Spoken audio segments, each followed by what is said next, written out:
Lei 7.347. Disciplina a ação pública de responsabilização por danos causados ao meio ambiente, ao consumidor, a bens e direitos de valor artístico, estético, histórico, turístico e paisagístico e da outras providências. Artigo 1º. Rege-se pelas disposições dessa lei, sem prejuízo da ação popular, as ações de responsabilidade por danos morais e patrimoniais causados. 1. Ao meio ambiente. 2. Ao consumidor. 3. Bens e direitos de valor artístico, estético, turístico, histórico e paisagístico. 4. A qualquer outro interesse difuso ou coletivo. 5º. Por infração da ordem econômica. 6º, a ordem urbanística. 7º, a honra, a dignidade de grupos raciais, étnicos ou religiosos. 8º, ao patrimônio público e social. Parágrafo único. Não será cabível a ação pública para vincular pretensão que envolvam tributos, contribuições previdenciárias, FGTS ou outros fundos de natureza institucional cujo beneficiário podem ser individualmente determinados. Artigo 2. As ações previstas nessa lei serão propostas no forro do local onde ocorrer o dano, cujo juízo terá competência funcional para processar e julgar as causas. Sobre a conexão. No parágrafo único, a propositura da ação prevenirá a jurisdição do juízo em todas as ações posteriormente intentadas que possuam a mesma causa de pedir ou o mesmo objeto. Artigo 3º. A ação civil poderá ter por objeto a condenação em dinheiro ou cumprimento de obrigação de fazer ou não fazer. Artigo 4º. Poderá ser ajuizada a ação cautelar para fins dessa lei, objetivando, inclusive, evitar dano ao patrimônio público e social, ao meio ambiente, ao consumidor, à honra, à dignidade de grupos raciais, étnicos, religiosos, à ordem urbanística e aos bens e direitos de valores artísticos, estéticos, históricos, turísticos e paisagísticos. Artigo 5º. Tem legitimidade para propor a ação principal e a ação cautelar. 1. Ministério Público. 2. Defensoria Pública.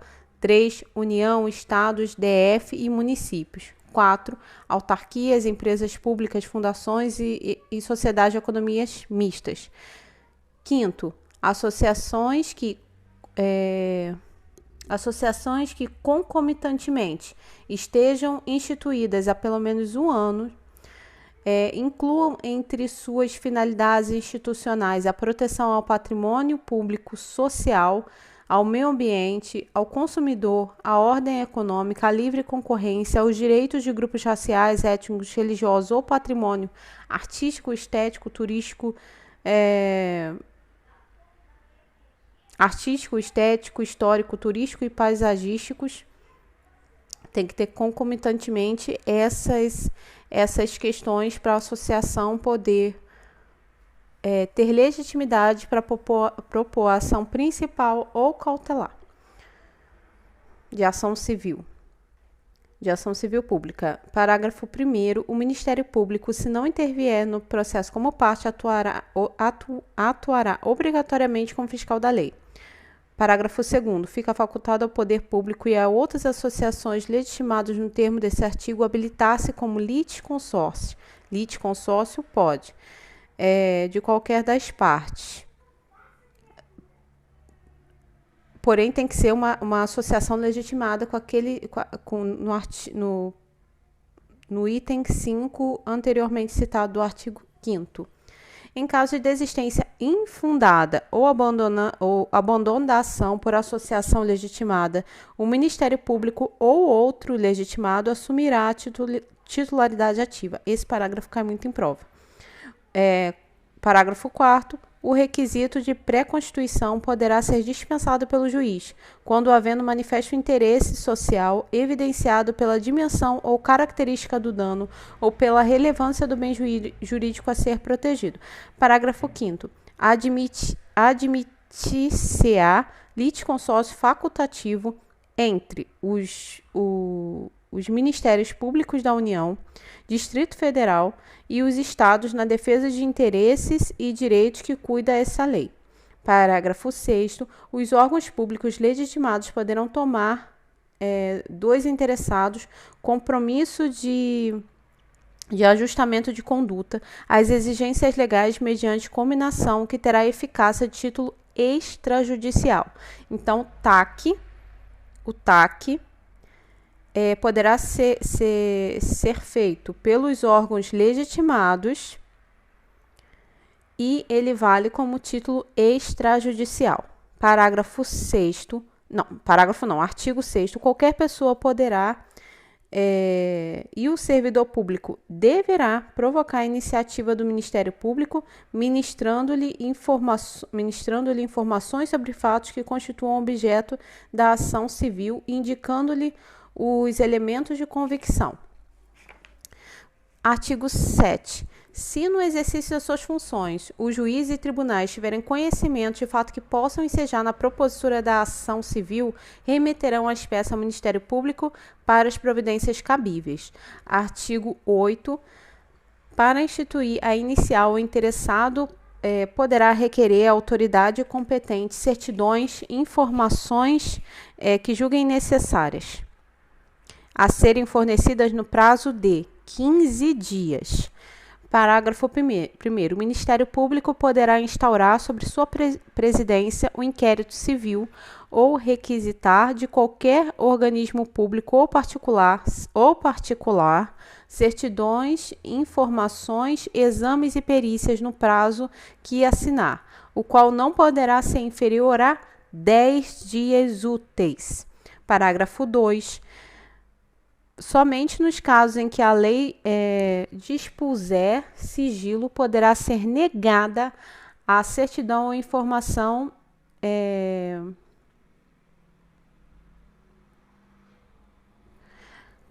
a certidão ou informação em hipótese em que a ação civil poderá ser proposta desacompanhada desses documentos, cabendo ao juiz requisitá-los. Artigo 9. Se o órgão do Ministério Público, esgotada todas as diligências, se converter da inexistência de fundamento para a propositura da ação, promoverá o arquivamento dos autos e das peças informativas, fundamentadamente. Lembrando, tem que ser após esgotada todas as diligências. Parágrafo 1º. Os autos do inquérito civil ou das peças de informação arquivadas serão remetidos sobre pena de incorrer em falta grave no prazo de 3 dias ao Conselho Superior do Ministério Público. As peças arquivadas, 3 dias. Parágrafo 2. Até que, em sessão do Conselho Superior do Ministério Público, seja homologada ou rejeitada a promoção do arquivamento, poderão as associações legitimadas apresentar razões escritas ou documentos que serão juntados aos autos do inquérito ou anexados às peças de informação. Parágrafo 3º. A promoção de arquivamento será submetida a exame e deliberação no Conselho Superior do Ministério Público, conforme dispuser o seu regime. Parágrafo 4º. Deixando o Conselho Superior de homologar a promoção do arquivamento, designará desde logo ao órgão do Ministério Público para o ajuizamento da ação. Artigo 10. Constitui crime punido sob pena de reclusão de 1 a 3 anos, mais multa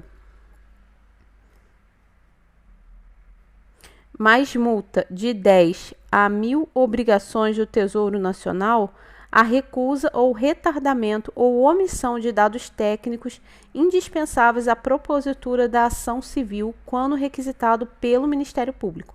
Artigo 11. Na ação que tenha por objeto o cumprimento de obrigação de fazer ou não fazer, o juiz determinará o cumprimento da prestação da atividade devida ou a cessão da atividade nociva, sob pena de execução específica ou de cominação de multa diária a ser suficiente ou compatível, independentemente do requerimento do autor.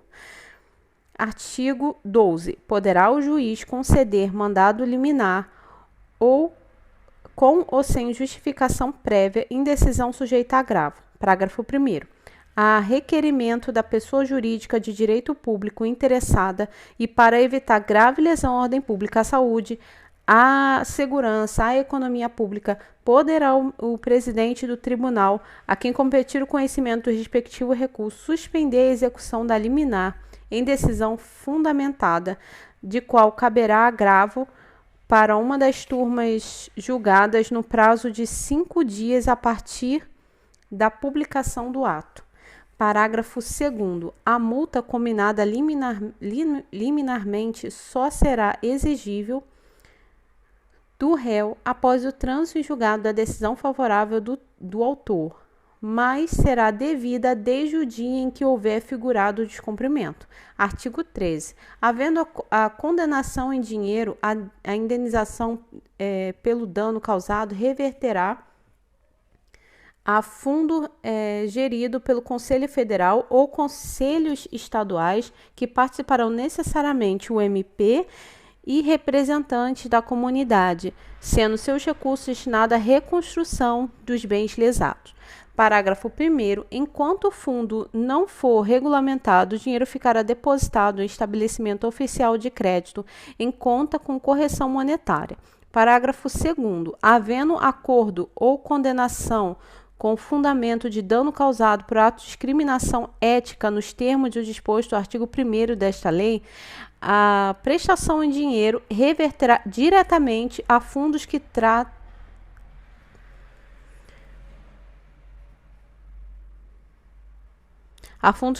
do caput e será utilizada em ação de promoção de igualdade étnica, conforme definição do Conselho Nacional de Promoção à Igualdade Racial, na hipótese de extensão nacional ou dos Conselhos de Promoção de Igualdade Racial estaduais ou locais, nas hipóteses do dano da extensão regional ou local, respectivamente. Artigo 14. O juiz poderá conferir efeito suspensivo aos recursos para evitar dano irreparável à parte. Artigo 15.